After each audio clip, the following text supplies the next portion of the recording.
There are thousands and thousands of books written on magic, and it is comparable to any form of art about which books have been written. So, magic can be considered as the one subject about which numerous number of books have been written since a long time. As I was watching a documentary from, uh, not from, it has been made on one of the greatest sleight of hand magician alive until last year. The name of that magician was Ricky Jay. In that, in the first moments of the documentary, he tells, though there are numerous books available and he has collected thousands of books about the magic, but the best form of art of learning this magic is via personal connections like the martial art, where you get to learn the elementary moves and that edges direct from the tutor. Anyways, since and it's not always possible for us or for you to get the tutor you would like to have, the magician, you see your idol, you identify yourself with in the coming future. Probably that is the one personality which you identify yourself with and want to become him one day. Not exactly him, because it's totally spoils the individuality, but certainly there comes the inspiration from different idols.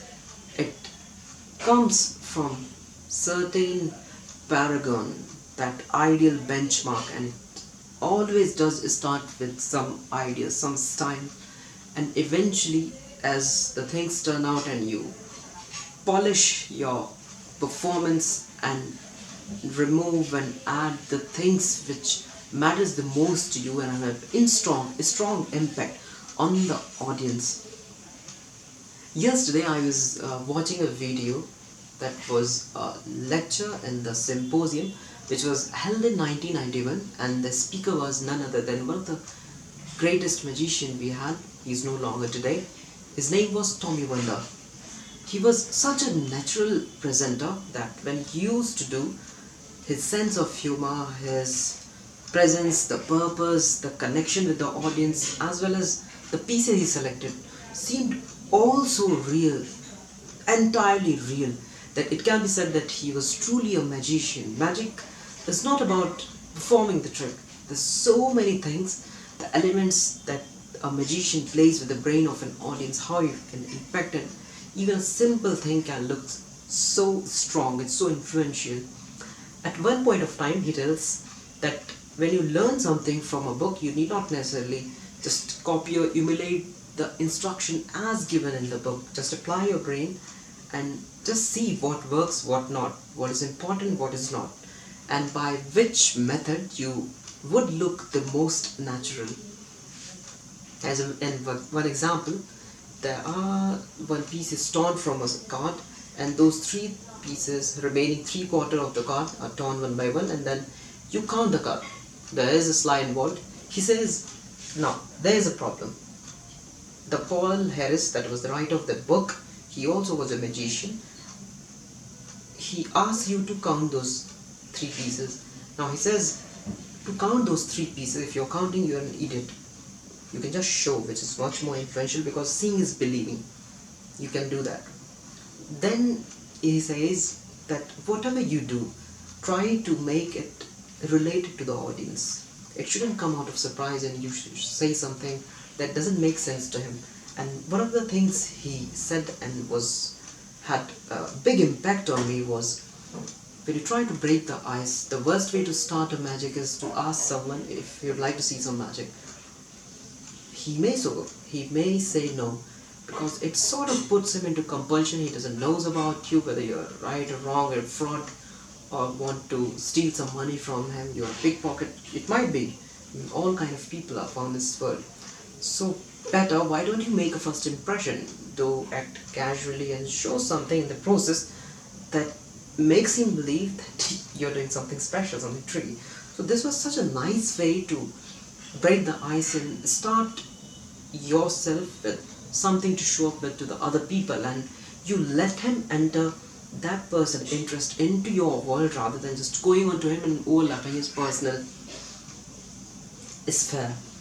So these are the things. Then he says, in between, misdirection is so subtle that you need not do it very fast or very much visual or hidden. It can be as simple as putting one thing into left pocket and pulling out the right thing, another thing from the right pocket and switching it just in the process. No one cares as long as you're good at misdirection. So it should be simple. And as and when audience are about to see something or thoughts that may strike their mind, to explain the logical working behind your trick, give them something to think so that they go into some another direction and that point is entirely buried at that time. So he's such a clever magician, and in all his magic I have seen there is a purpose. Either he's trying to explain a phenomenon, or he was trying to do something, then he fails, and to cover up that thing he produces an entire set of different things that was even better than what he was anticipating. So that was the sort of thing that made his whole performance so much relevant, powerful, impactful and convincing. This is the type of performance that I am vying for, and I really admire and appreciate me having the resources so that I can go into such insightful lectures which are not at all possible by just going through the books. These are the subtle teachings, subtle observations that only an experienced professional magician can impart to us. And one thing about him is he's so much observant and go to the far lengths to make your magic more promising, more real, and more it's entertaining. That is that should be the foremost target of a magician. Be entertaining, then be a magician. So looking forward to be like him and bring some more meaning and flow into my each and every routine and pattern. That's all from my side today. There you go. Bye. Take care.